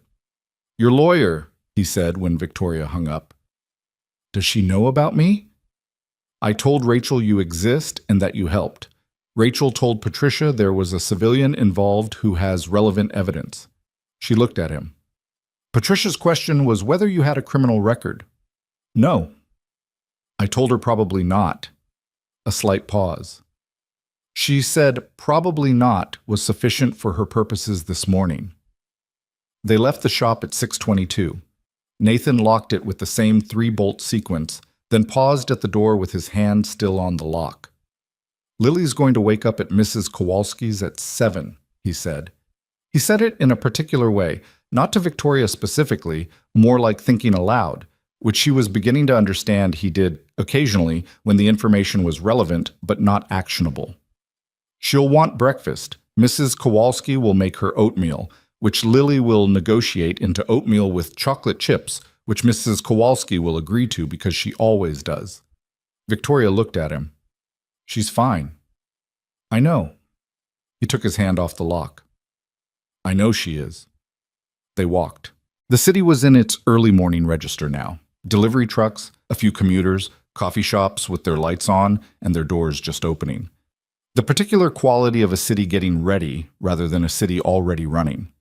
Nathan carried the documents in a sealed envelope from the shop's supply drawer. Victoria walked beside him in the oversized sweatshirt and the taped ankle legal pad under her arm. And if either of them looked like what they actually were, two people who had not slept and had been through a significant amount in the preceding 11 hours, neither of them was operating like it. Rachel was at the south entrance when they arrived, exactly where she said she'd be, holding a garment bag and a tote with the efficient readiness of a woman who had spent 4 years being useful under pressure. She was small and quick-eyed, and when she saw Victoria, she crossed the distance fast and grabbed her by the arm in a way that was professional for the first half-second and then clearly wasn't. You scared the hell out of me, Rachel said. I know, I'm sorry. Victoria put her hand over Rachel's briefly. I'm okay. We're okay. Rachel looked at Nathan over Victoria's shoulder with an expression that was actively assessing him from all angles simultaneously. You're the clock repairman. That's been the prevailing description, yes. Rachel said you fought off 6 people with... Rachel stopped. I don't think she knew what you used. Whatever was available, Nathan said. Rachel continued looking at him for another 2 seconds, then appeared to make a decision about him and moved on in the way of people who make decisions quickly and stick with them. Patricia is in the lobby. Calvin's people are already upstairs. He got here at 5:45, which means he panicked and overcorrected. Damien is with him. 3 other men I don't recognize are in the hall outside the boardroom. Board members? Victoria said, moving toward the door. Chen is here. Reyes and Nakamura just arrived. Ferris and Huang came with Calvin. Rachel kept pace. Abbott and Torres aren't here yet. Abbott will follow Chen. Torres is the one I need to talk to before we go in. He's in the lobby coffee area. He looked uncomfortable. He should be. He knows something is wrong and he doesn't know which way to move. Victoria pushed through the staff entrance door. That's actually useful. The building's interior was the particular clean anonymity of a place that held significant amounts of money and had been designed to look like it deserved to. They moved through the maintenance corridor to the staff elevators. Victoria changed in the elevator, one of those fast, practical, quick changes that required the garment bag and Rachel's help, and Nathan looking at the elevator ceiling with the expression of a man who has more pressing things to consider than the current situation. She emerged on the lobby level in a dark charcoal suit and heels that were hers, her own shoes, her own ground, back in the clothes that were her working armor after a night in someone else's too large jacket and a borrowed tracksuit, and something in her posture recalibrated, not into a different person, into a fuller version of the same one. Nathan noticed it, didn't say anything about it. Patricia Voss was a compact woman in her late 50s with silver hair and the unhurried eyes of someone who had seen a great many corporate emergencies and had stopped finding them surprising decades ago. She shook Victoria's hand once, looked at Nathan with the brief professional assessment she'd apparently already started remotely, and said, "Walk me through the chain of evidence in order of legal weight. You have..." She checked her watch. 9 minutes before they're likely to open the meeting. They walked and talked. Nathan laid it out. The surveillance footage, the call log, the audio recording, the petition documentation, the shell company research. Patricia listened without interrupting, asking two sharp questions that cut to the precise joints of the evidentiary chain, and then said, "The audio is circumstantial without corroboration, but the call log plus the surveillance footage plus the petition creates enough predicate for a federal referral. That's what we're going for today. Not a verdict. A referral that makes proceeding with the vote legally untenable." "And the competency petition?" Victoria said. "Withdrawn the moment we present the documentation that it was filed in coordination with the party who organized a kidnapping attempt. Any attorney in that room who values their license will advise Calvin to drop it within 60 seconds of seeing what you have." Patricia looked at the envelope Nathan was carrying. "Is all of it in there?" "Plus copies," Nathan said. 3 separate formats." Patricia looked at him with the same expression Rachel had used, the short, complete assessment. "What's your background?" "Navy, Special Operations." "Do you have any legal exposure from last night?" Self-defense is well documented in the restaurant footage. The 2 men in the alley were Damien's people conducting surveillance on a building they had no right to be surveilling. The 2 at the loading dock, same category. He paused. "I was careful." "He was careful," Victoria confirmed. Patricia absorbed this. "Fine. You come in with us, but you don't speak unless I indicate. Victoria presents, Rachel handles the documentation display, I manage the legal challenges." She looked at Victoria. "Torres?" "I have 2 minutes with him before we go up." "Make it 90 seconds. Torres was at the coffee station exactly where Rachel had said he'd be. A tall man in his mid-50s with the look of someone who had been a genuinely good board member for a genuinely good company and was now standing in an elevator that he could feel descending without knowing what floor the floor was. He saw Victoria and his face did something complicated. "You're here," he said. "I'm here," she said. "Edward, look at me." He did. "Whatever Calvin told you about last night, whatever version you received, I need you to suspend it for the next 20 minutes and look at what I'm going to put in front of the board." "Victoria, there are people saying you—" "I know what they're saying. I need 20 minutes and your willingness to look at evidence." She said it without heat, without urgency in her voice, just level and direct and specific. "You've been on this board for 5 years. Have I ever asked you for anything that wasn't in the company's interest?" Torres looked at her for a moment, at the envelope in Nathan's hand, at Rachel standing 2 steps behind Victoria with the posture of someone ready to produce documents on command. 20 minutes, he said. The elevator up was silent. Nathan stood at the back of the group, watching the floor numbers change, running a final tactical accounting, not of the boardroom situation, which was Victoria's territory and Patricia's, but of the physical space they were about to enter and the people in it who were not board members. 3 men in the hall that Rachel had identified as unknown. Damien Holt and Calvin Mercer, who was not a physical threat but whose reaction to seeing Victoria walk through that door was going to be fast and probably loud, and loud reactions in rooms with frightened people sometimes escalated into things that required a different kind of management. The elevator opened on the executive floor. The hall outside the boardroom had the specific atmosphere of a room adjacent to something tense. Lower voices than normal, people standing slightly too close to walls, the body language of people who were waiting for something without wanting to appear to be waiting. The 3 men Rachel had flagged were positioned at intervals that Nathan clocked immediately as coverage positioning, the same arrangement as the assets in Marcello's the night before, the same operational signature. Damien Holt was standing near the boardroom door. He saw Victoria at the same moment she saw him. For a moment, nothing moved. Then Victoria walked toward the boardroom door with the particular forward momentum of someone who has decided that the space between where they are and where they need to be does not contain anything that has the right to stop them. And Damien took 1 step sideways to block her path, and Nathan was already moving. He didn't run. He didn't raise his voice. He simply placed himself between Damien and Victoria with the unhurried efficiency of someone who has done this particular thing, creating a physical fact between a threat and a person. Enough times that it required no excess motion. Damien looked at Nathan for the first time since the previous night. Something shifted in Damien's expression, the recognition of what he was looking at, the rapid reassessment, the recalculation of the odds. He was a man who had spent years in the security profession, and he understood immediately that the thing in front of him was not an obstacle in the ordinary sense. "Step aside," Damien said. His voice was controlled, but carrying something underneath it that control was just barely managing. "No," Nathan said, simply and completely. "You have no standing here. You organized a kidnapping in a public restaurant last night using a minimum of 7 assets. You've been on a secondary payroll while serving as head of security for this company.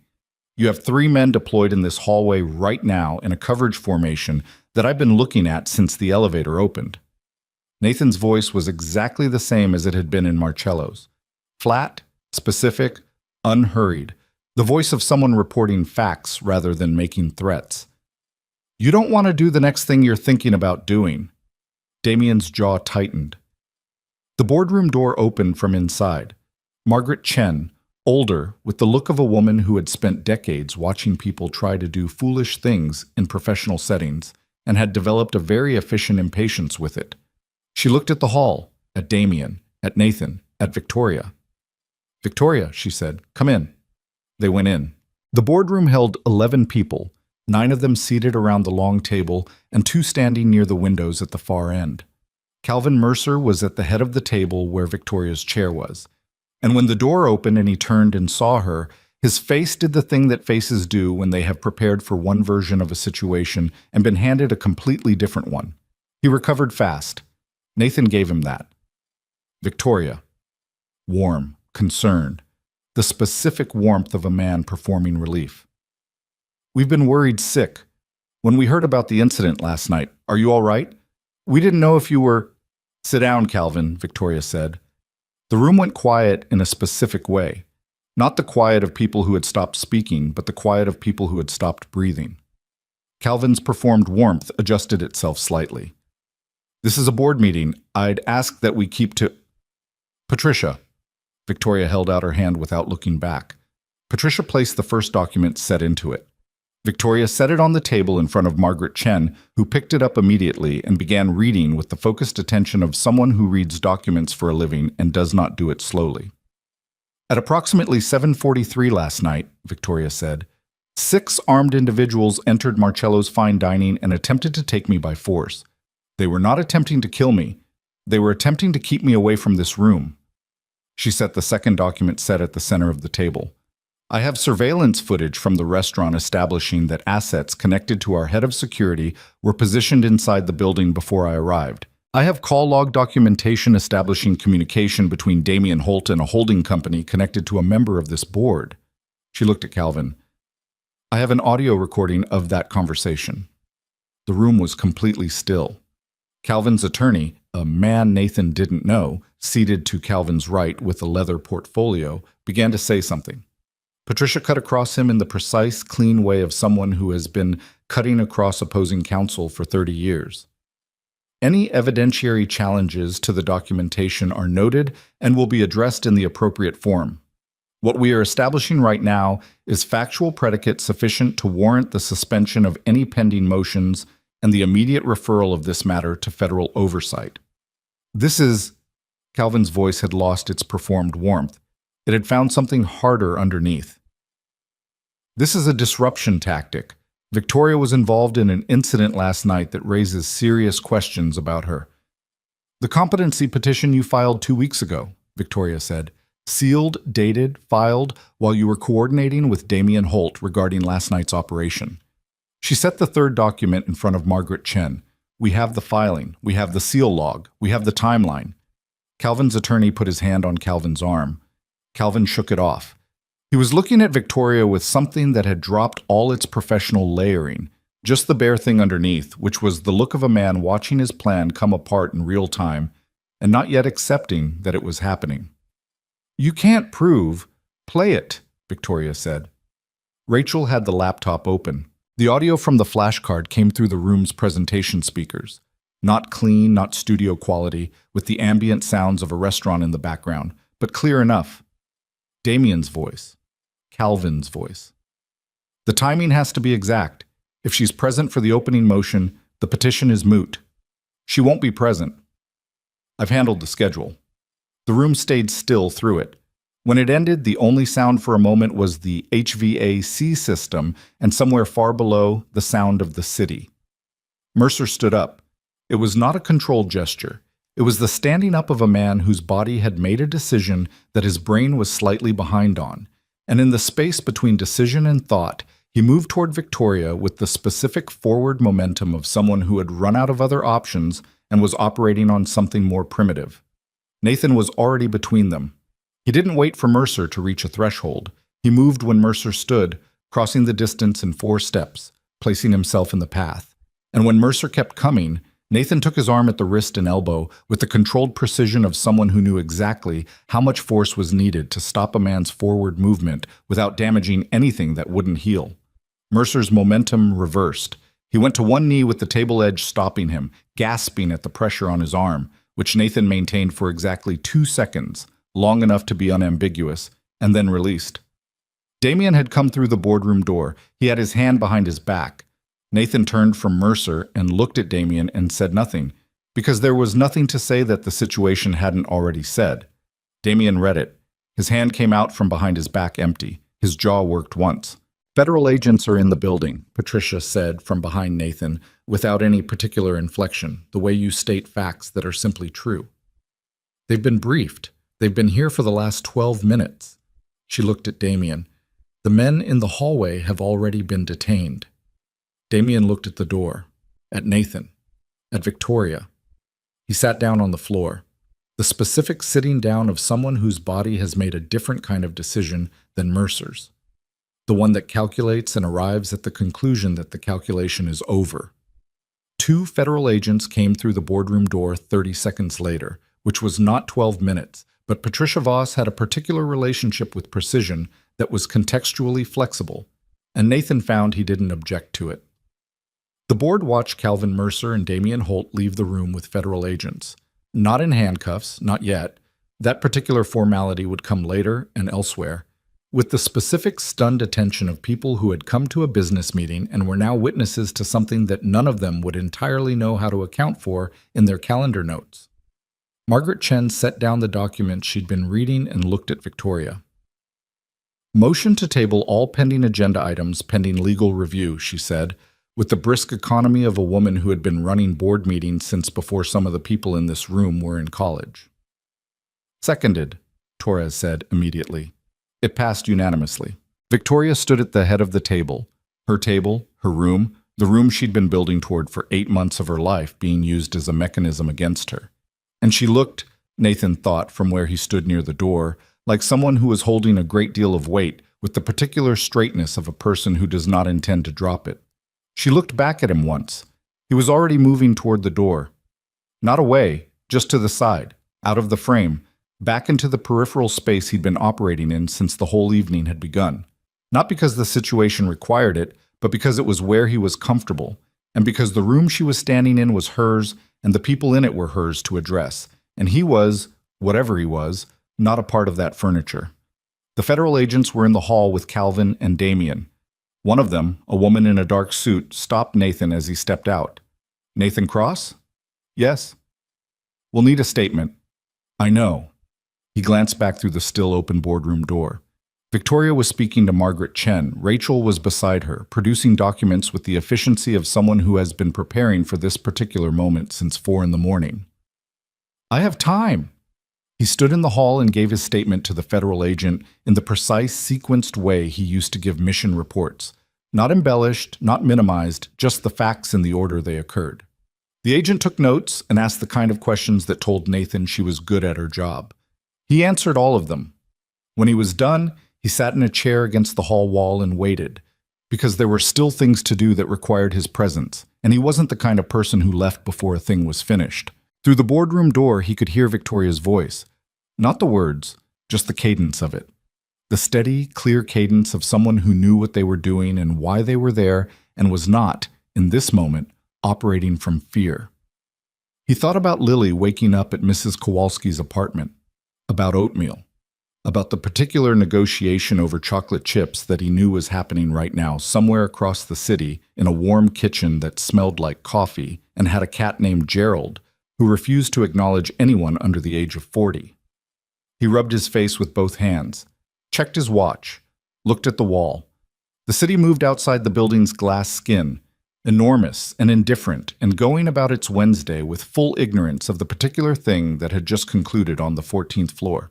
Nathan Cross sat in a plastic chair in a corporate hallway and waited for the world to catch up with what had already happened. The way he had always waited, without drama, without announcement, ready to move. The moment moving was what was needed. The federal charges were filed on a Thursday. Nathan read about it the way he read most things that concerned him, but that he had no further role in, on his phone, at the workbench, in the 20 minutes between finishing a mainspring replacement on a 1940s Elgin pocket watch and starting on the carriage clock that had been waiting in the queue for 2 weeks. The article was thorough and used the word alleged with the frequency required by legal convention, and between those allegations, the shape of what Calvin Mercer and Damian Holt had built together was rendered in the particular flat language of federal indictments, which managed to make even serious human wrongdoing sound administrative. Conspiracy to commit kidnapping, securities fraud, wire fraud, breach of fiduciary duty, and attached to Calvin Mercer specifically, a separate civil referral relating to the Meridian Wealth Partners structure and the investors whose money had been reclassified into non-existence. George Pulaski was not named in the article. None of the individual investors were. But Nathan had called him the morning after the boardroom, called him from the shop landline, because Pulaski didn't entirely trust cell phones either, which was one of the things Nathan had always liked about him, and told him what had happened, and told him that his situation was now part of a federal investigation, and that there were attorneys who would be in touch. Pulaski had been quiet for a long moment. Then he'd said, "You did that?" "I had help," Nathan said. "Your date?" "Among others." Another pause. "She's the billionaire one. From the news." "She is." "Huh," Pulaski said. And then, in the voice of a man who has learned over 7 decades not to waste energy on being surprised by the way things turn out, "Your clock's ready, by the way. The mantle one. I fixed the pendulum myself." "George, I told you not to." "It was loose. I tightened it. Don't make a thing of it." Nathan set his phone down and went back to the Elgin. The weeks that followed had a particular quality that he recognized from other endings of other things. The strange decompression of a situation that had been at high pressure and then wasn't anymore, and the way ordinary life reasserted itself into the space left behind. He took Lily to school. He repaired clocks. He ate dinner at the table in the back apartment with his daughter, who was working through a phase of asking extremely specific questions about how things worked, not just clocks, but everything. How did bridges stay up? Why did the refrigerator make noise? What was the moon made of? And he answered them as honestly and completely as he could, which was the one area of his life where he felt most reliably competent. Lily knew something had happened. She was 7, not oblivious, and she had come home from Mrs. Kowalski's that Wednesday morning to find her father looking like a man who had been awake for a long time and had recently been in a situation. She'd looked at him with the particular focused attention that children bring to the faces of adults they depend on, checking for the specific things that children check for without being able to name what they're checking for. "Are you okay?" she'd asked. "I'm fine," he said. "Come here." He'd hugged her for longer than usual, which she'd allowed with the gracious patience of a 7-year-old who understands that adults sometimes need things they can't explain. "Did something happen?" she said into his shoulder. "Something happened," he confirmed. "But it's over and everybody's okay." She pulled back and looked at him, looked at the cut above his eye, which had healed to a thin, dark line. "Did you fall?" "Sort of," he said. She accepted this with the pragmatic flexibility of a child who has learned that adult explanations sometimes come in compressed form and can be revisited later. "Mrs. Kowalski let me put chocolate chips in my oatmeal," she said. "I heard. She said I could have them in my oatmeal every time." She did not say that. She strongly implied it. Nathan looked at his daughter, her mother's eyes, his own stubbornness, the combination of the two of them that she'd assembled into something entirely her own, and felt the specific exhausted tenderness that follows a night of not being sure you'd make it back, and the specific relief that comes with walking through your own door and finding the small particular world you built still intact and waiting. Oatmeal with chocolate chips is a weekend thing, he said. Wednesday is practically the weekend. It's really not. It's the middle of the week, which means it's equidistant from both weekends. He stared at her. Where did you learn the word equidistant? Mrs. Kowalski was watching a geography program.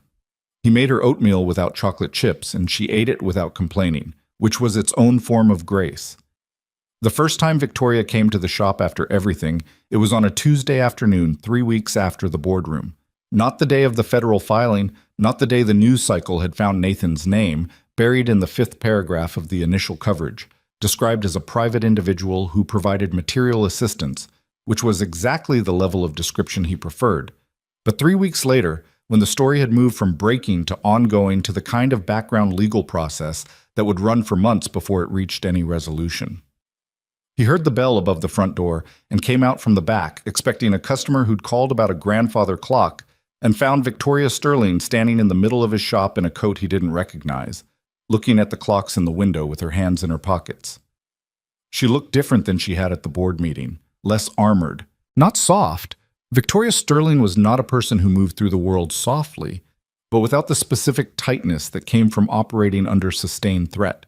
She looked, he thought, like someone who had slept recently and regularly, which was its own kind of different. The window display, she said, without turning around. You change it. Every 2 weeks, keeps people looking. The one on the left is new. She was looking at a small carriage clock in burgundy enamel with brass feet. Is that French? Japy Frères, around 1890. Someone brought it in 6 months ago thinking it was broken. It just needed cleaning. She turned, looked at him in the way she had of looking at things, fully, without the social habit of glancing away. You're not surprised I'm here. I figured you'd come eventually. He moved behind the counter, not because he needed to be there, but because the counter gave the conversation a shape, a slight formality that felt appropriate for a first time after everything. How's the company? Complicated, she said. Better than it was. Margaret Chen has been steadying. She's been on boards for 40 years, and she has a very low tolerance for drama, which is useful right now because there's a lot of it. She came to the counter and looked at the Elgin he'd been working on, the components laid out on the felt pad. Rachel is managing the restructure communication. She's better at it than most of the people I've hired specifically for that role. She's good, Nathan agreed. She asked me to thank you, by the way. The specific thing she said was... Victoria paused, appearing to retrieve the exact phrasing. Tell the clock guy I said he's okay. Nathan almost smiled. High praise. From Rachel it is.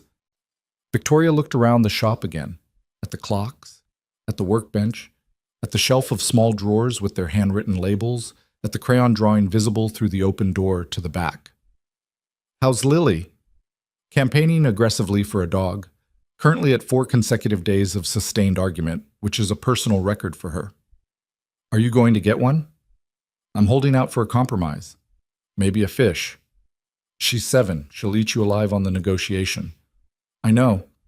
I'm hoping she burns herself out before I have to formally concede. Victoria was quiet for a moment, looking at the carriage clock in the window again.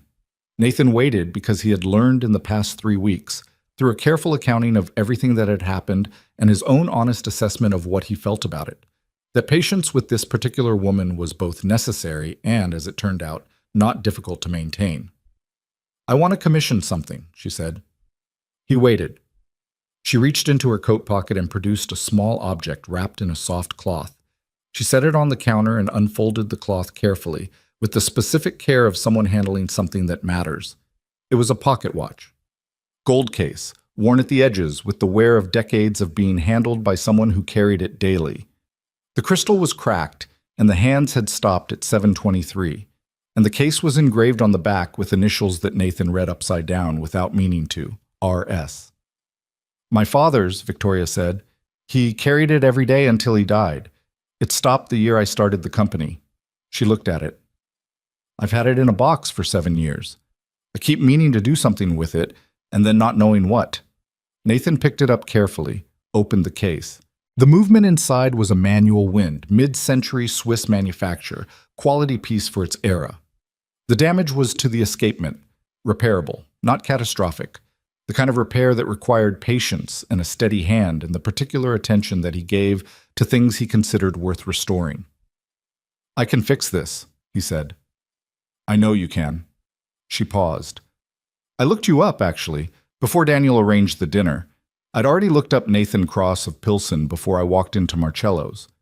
He looked up from the watch. "Why?" "Because I don't go to dinners blind. I'm not built that way." A slight pause. "You had a review on a watchmaker's forum from a woman who said you restored her grandmother's wristwatch to better than original condition and then refused to charge her because it turned out the watch had been her grandmother's mother's before that. And you decided—" She stopped, appeared to be quoting from memory. "You decided some things earn their restoration for free." Nathan set the pocket watch down on the felt pad. He didn't say anything. "I thought that was—" She searched for the word. "I thought that was either very good marketing or it was just the truth. And I went to dinner to find out which one." "And?" "And then armed men came through the front door and I didn't get to decide before the evening got complicated." She looked at him. "I'm deciding now." He looked at her for a moment, at the woman who had walked into his shop in a different coat than the one she'd worn to a restaurant that had become a crime scene, who had made decisions under pressure that most people with significantly more preparation would have failed at, who had walked into a boardroom on a broken ankle with bad coffee in her system and 11 hours of no sleep and had dismantled a conspiracy that had been 8 months in the making, who had asked about George Pulaski before she'd asked about herself. "What are you deciding?" he said. "Whether you're someone I want to know." She said it plainly, without performance. "Not—" She paused.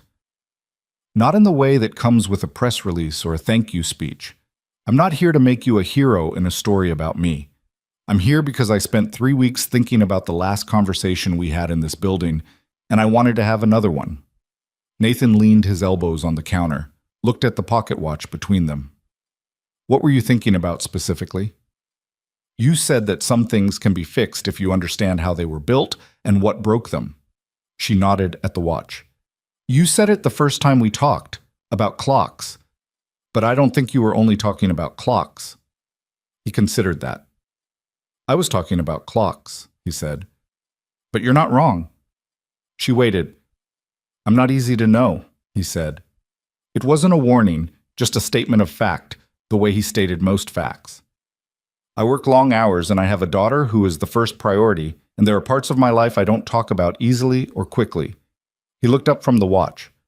"I'm also not particularly impressed by money or position, which probably should have been obvious by the jacket." "The jacket was a choice," she said. "You could have worn something else." "It's a comfortable jacket. It has a tear in the left shoulder." "It's a comfortable jacket with a tear in the left shoulder." She looked at him steadily. "I judged you the moment you sat down. I decided what you were worth before you said a single word." "I know. I'm telling you because I think you deserve to hear me say it directly, rather than just—" She stopped. "I come from a world where people don't say things directly because saying things directly costs you leverage. I'm trying to operate differently." A pause. "It's harder than it sounds." "Most things worth doing are," Nathan said. They looked at each other across the counter, with the pocket watch between them, and the clocks ticking their layered time on every available surface, and the afternoon light coming through the front window at the angle it came through at this time of day, and the particular quiet of a Tuesday in a repair shop in Pilsen that smelled of machine oil and old wood and someone's life built carefully in a small space. "Fix the watch," she said, "and while you fix it, tell me something true, something you don't tell people." He picked up the watch again, turned it in his hands. "When I left the Navy," he said, "I wasn't just leaving for Lily. I was leaving because I was tired in a way that sleep doesn't fix. Tired of being very good at something that I wasn't always proud of. Tired of the version of myself I'd built for that life." He turned the watch over, ran his thumb across the worn edge of the case. "The clocks were—" He paused. "My father's shop smelled like this. When I was in bad places, and there were bad places, that's the truth of that life. I used to think about that smell, not as a comfort exactly, more as a reminder that there was a world where the things worth caring about were small and specific and repairable. Victoria didn't say anything. "I don't regret what I was," he said. "I just didn't want it to be the only thing I was." He set the watch down. Lily helped with that. Having someone who needed me to be something other than capable of damage, that helped. He looked up. "Your turn." She blinked. "What?" "Something true. Something you don't tell people." She was quiet for a moment, long enough that he wondered if she'd decide not to. Then, "I don't trust easily, and I know it, and I've told myself for years that it's a feature of operating in my industry." She looked at the watch. "But I think the real version is that I've been afraid.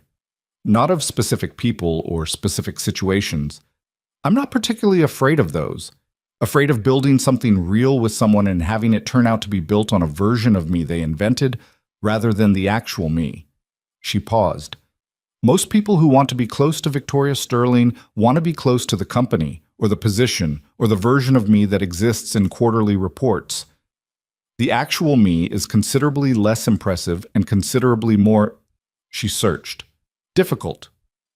"You're not that difficult," Nathan said. She raised an eyebrow. "You've known me for 3 weeks. I was unconscious for most of them. You negotiated with me about going back to the restaurant at 3 in the morning. You ate bad coffee without complaining. You taped your own ankle and didn't mention it again." He looked at her. "You asked about George Pulaski before you asked about anything else. Those are data points." She was quiet for a moment. "What do they tell you?" "That the actual version of you is someone worth knowing," he said. "That's not a small thing. A lot of people don't make it to that." The afternoon light moved slightly. A clock somewhere in the shop, a bracket clock on the upper shelf, a particularly resonant one, let the hour pass with a sound like a low, unhurried bell. 3 o'clock, Victoria said. "It's accurate to about 4 seconds a week," Nathan said, "which, for a movement that age, is fairly remarkable. You sound proud of it." "I put 3 weeks into that movement. I'm allowed to be a little proud." She almost smiled. Not the public smile, not the professional one. The small, quick, real one he'd first seen across a candlelit table when he'd mentioned Mrs. Kowalski and the cereal. "The foundation," she said. "You heard about it." "I saw the announcement." Sterling Capital Corporate Trust Initiative. He'd read the press release on his phone between repairs, on a day when Lily was at school and the shop was quiet, and he'd had the particular odd sensation of reading about an event he'd been somewhere adjacent to without appearing in it himself. The foundation was structured to support victims of corporate fraud, with specific provision for small investors who lacked resources to pursue independent legal action. The initial funding was substantial. The board included Patricia Voss, Margaret Chen, and, this had made him set his phone down for a moment, George Pulaski, listed as a community advisory member. He hadn't expected that. He should have. "George called me when he got the letter," Nathan said. He cried a little.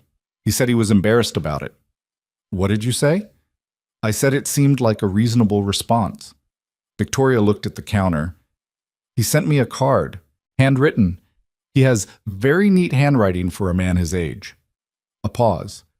"He said his wife is doing better, that the stress of the financial situation had been affecting her health, and that since—" She stopped. "He said she's sleeping again."